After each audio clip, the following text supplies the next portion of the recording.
Nang malaman itinapon pala ito ng ama. Sa salaysay naman ng isang saksi, 2 bata ang nag-iwan ng naturang sanggol na nakalagay sa kahon ng sapatos. Pinabulaanan nito ni Kahino at wala raw siyang inutusan at salip siya mismo ang nag-iwan sa patay niyang anak. Anya, plano niya dapat ay sa kanilang halaman ng ilibing ang sanggol dahil sa wala silang pampalibing. Pero di na raw niya ito nagawa dahil kailangan na niya makabalik pa sa ospital na doon yung kanyang misis. Yan. So, premature yung baby kaya namatay after 6 days.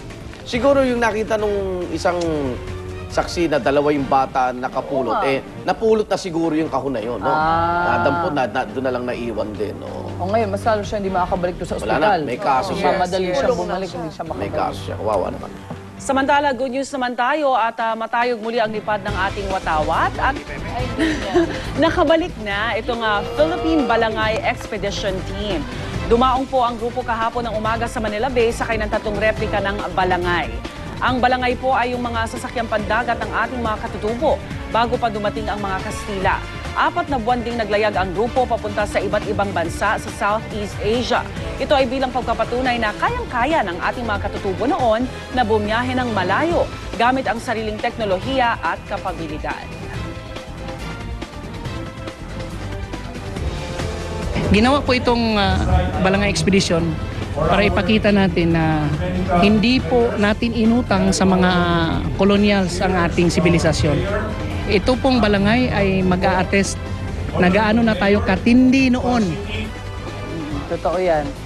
Tsaka ang galing, traditional talaga yung ginawa nila dun sa mga balangay. Walang pako, parang they used wooden nails. Parang everything that was traditional talagang ginawa nila. At mga gabay lang nila, ulap, ibon, diba?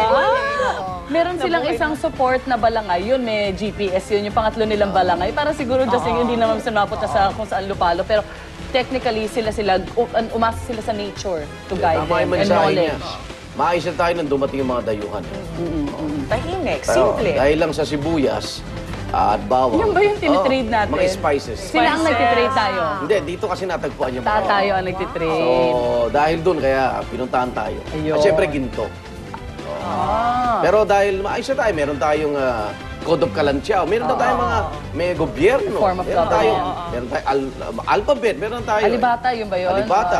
Nakabahag lang tayo. So, hindi tayo savage. Hindi tayo dapat. Parang yung mga outfits. Hindi tayo savages that they claim us to be. Yes. So, salamat sa kutsara tinidor, pero meron na kaming kutsarang nyog. Hindi kami nagkakamay ng Hindi ba? Okay. At bukod sa paglalayag, wagi din tayo mga Pilipino sa larong football. Kaya naman supportado ng buong bansa ang Philippine football team na ASCALs para sa nakatakda nilang laro sa semifinals ng ASEAN Football Federation Suzuki Cup sa Jakarta, Indonesia. Mamayang gabi na po ang alis nila pa Indonesia, kaya kahapon sub-sub na muli sila sa practice sa University of Makati. Binisita rin ng ASCALs si Pangulong Noynoy Aquino na nag-iwan ng good luck message. At manalo man o matalo, proud pa rin ang si Pinoy sa ASCALs. Ang gagwapo kaya, no?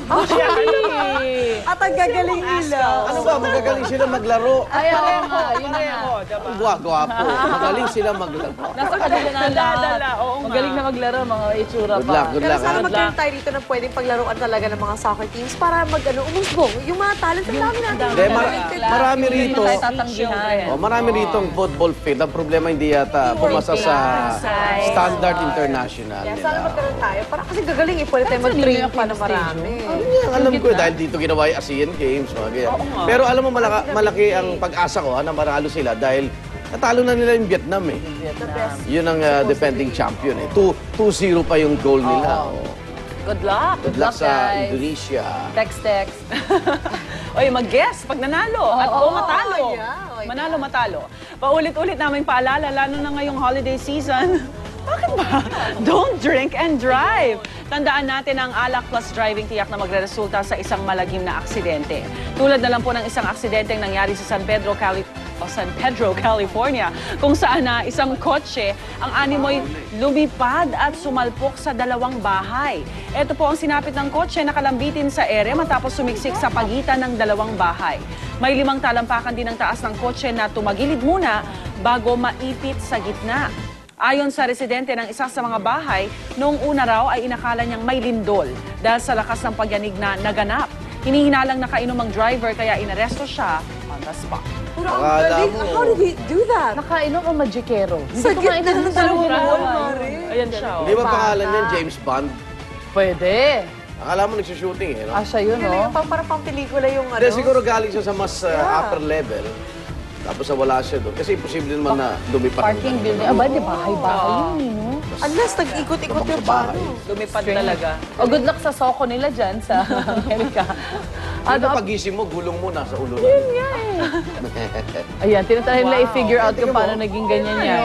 Well, napagaling. Oo nga. At sa bilis ng takbo niya, para tumagos ka sa dalawang bahay. Exactly. Di ba? At mukhang maayos naman siya, no? Hindi kaya bahay niya, mali lang yung parking kasi lasing siya. eh. Nako, nangangapit bahay ka. Bata-bata. O ito, makapigil hininga naman, pangyayaring pang-hostage naman ng isang teenager sa isang preschool sa Besançon, France na tumagal na 4 at kalahating oras. Armado ng 2 patalim ang hostage taker na pag-alamang nakakaranas ng depression ng suspect kaya niya nagawang i-hostage ang 20 batang estudyante at isang teacher. Ramdaman ang tensyon habang nagaganap ang pang-hostage, hindi naman daw nakikita sa suspect ang intensyong manakit. Katunayan, hinayaan pa raw niyang magbanyo ang ilang bihag na nagawang makatakas. Habang iba ay pinayagang sumama sa kanilang mga magulang na naghihintay sa labas ng eskwelahan. Nasukol ang hostage taker na makapusit ang mga pulis at maparalisa ang suspect sa pamamagitan ng electric pistol. Ay, naman pala eh. Hindi, ano dahilan niya? Ba't siya nang hostage? Depression. Depression, wow. Alam mo, pag Pasko, season na ganito, ang daming depressed, tense, high blood, high sugar, lahat. May nagpapakamatay, Marami. Diba? Ano ang official na tawag sa ganito? May term na ganun, di ba? Merong Parang term like a eh, oo. seasonal depression. Yeah. Pagpapatiwakal season. Parang ganun eh. Lalo na sa ibang bansa, Seasonal. malamig. Oo, Wala seasonal naman sila suicide. masyadong celebration Yung doon. family nila, hindi naman yung ganun nag-get together. correct. Lalo yung matindi ang yelo, paano kung magse-celebrate naman? Sa loob lang kayo ng bahay. Pero yung mga ganun, yung depression, wag basta isa sa tabi. Kasi That's seryoso, true. it's a Yes. sickness. That's true. Kailangan They have- gamot, lahat. They have to go to a Therapy. doctor Oo. first. Yes. Okay, sa Italy naman, isang protesta na may pampaskong tema ang nauwi sa sigawan sa kalsada. Todo Santa Claus costume ang mga animal rights activists na ito sa kanilang rally kontra sa paghihila ng mga kabayo sa mga karwahe. Git nila abuso na raw ang sobrang pagpapatrabaho sa mga kabayo. Maya-maya pa hindi na nakatiis ang ilang kutsero sa mga pasaring sa kanila. At nakipagsigawan na sila sa mga nagpoprotesta. Kaya mga pulis agad na pumagitna at inawat ang magkabilang grupo bago sila magkasakitan. Kasi sa kabilang panig, trabaho yun. Eh. Oo, siyempre. Pero dapat matiyak din na inaalagaan nila yung kanilang kabayo. Parang customary, natagal ng panahon na ginagamit Dito, ang yung kabayo. Karitelan Kalesa. Always, eh. Hindi naman na poprotesta rin yung, di ba? Huwag din na sila pumunta sa Kuliglig tayo, Divisoria. kuliglig. Kuliglig tayo, kuliglig. Kuliglig. Para happy tayo lahat kay 11 days na lang before Christmas, ito isang food tiangge kung saan talaga namang kakaiba ang mga binibentang pagkain. Tulad na lang ng cake na ito na inspired parang sikat na Plants vs. Zombies.